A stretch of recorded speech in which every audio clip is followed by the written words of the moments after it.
Seorang yang bekerja ya, misalkan ya, seorang karyawan bekerja sebuah instansi misalkan, dia mau berangkat misalkan jam 6 pagi misalkan atau jam 5 misalkan habis subuh gitu berangkat gitu kan. Kemudian pulang sore jam 4 atau jam 5. Pertanyaan saya, untuk level motivasi paling rendah dia mengerjakan itu gara-gara apa? Maka jawabannya gara-gara atau mungkin sebabnya karena ada gaji. Itu level paling rendah ya. Level yang lain sih kita tentunya tahu ya, misalkan dia niatkan ibadah segala macam. Artinya apa? Artinya dia apa tuh namanya, memang tahu bahwa ada fadilah atau ada keutamaan dari apa yang dia kerjakan tadi sehingga mendapatkan reward. Nah gitu loh. Jadi kalau ditanya bagaimana cara saya supaya istiqomah tahajud misalkan gitu kan, maka jawaban saya, Anda harus cari tahu fadilahnya, keutamaannya apa. Apa reward yang akan Allah berikan kepada orang-orang yang tahajud.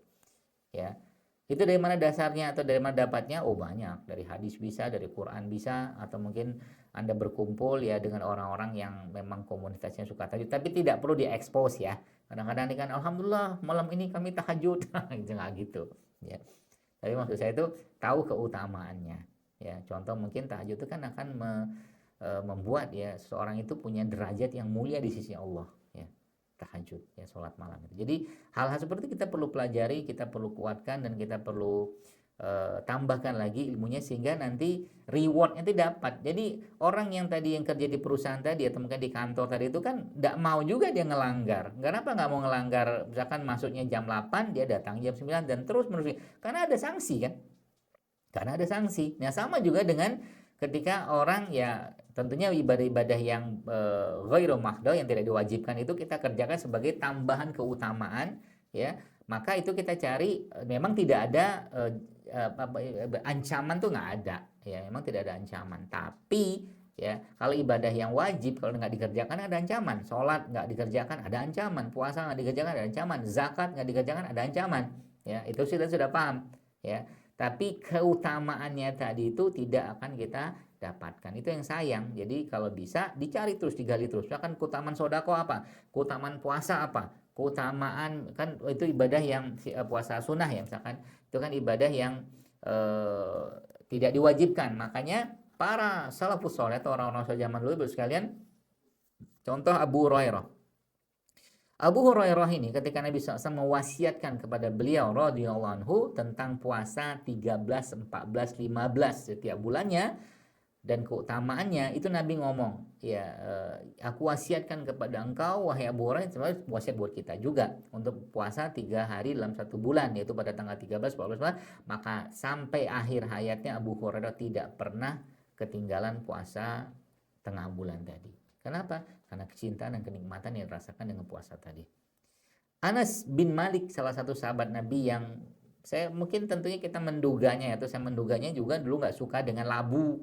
Tapi ketika dia melihat Nabi makan labu dan Nabi mengatakan tentang labu, tentang labu, akhirnya Anas bin Malik itu akan mengerjakan itu atau memakan labu atau tidak pernah ketinggalan labu dalam hari-harinya sepanjang hidupnya setelah tahu bahwa Rasulullah Shallallahu Alaihi Wasallam suka labu. Jadi ini level yang di atasnya tadi, dia mengerjakan suatu ibadah itu karena kecintaan kepada Allah dan kecintaan kepada Rasulullah SAW. Jadi kalau Anda ditanya kenapa Anda mau sholat malam, karena Rasulullah mengerjakan sholat malam, dan saya mau mengerjakan sholat malam ini karena Allah, karena mencontoh Rasul sehingga nanti saya bisa bersama dengan Rasul di surga. Kan keren tuh kalau itu. Itulah. Kenapa Anda mau bersiwak misalkan ya, karena Nabi suka bersiwak. Bapak sekalian, di saat sakaratul maut apa yang Nabi lakukan atau apa yang Nabi minta? Siwak loh. Waktu mau meninggal dunia Nabi minta siwak untuk menyiwakin gigi-gigi beliau Shallallahu Alaihi Wasallam. Artinya kan pasti sesuatu yang penting lah. Nabi nggak minta madu, Nabi nggak minta zaitun, Nabi minta siwak. Ya, supaya apa? Bertemu dengan Allah dalam keadaan yang giginya bersih, baik seperti itu. Bahkan kita tahu bahwa salah satu sunnah Nabi SAW ketika, ini buat bapak-bapak yang kerja Kalau mau masuk rumah habis kerja, jangan langsung masuk rumah, pakai parfum dulu, cerot cerot cerot cerot atau apalah gitu kan. Lalu siwak gigi Anda, pakai siwak, atau mungkin Anda kalau punya odol ya ngodolin apa namanya, sikat gigi dulu sebelum masuk rumah, karena itu kebiasaan Nabi SAW. Nabi tidak akan pernah masuk rumah sebelum mewangi-wangiin tubuh beliau dan sebelum beliau bersiwak sallallahu alaihi wasallam. Keren. Gitu loh. Jadi ini kalau kita terapkan ya Masya Allah, kita akan merasakan kecintaan, kenikmatan dalam ketaatan pada Allah Subhanahu wa Ta'ala.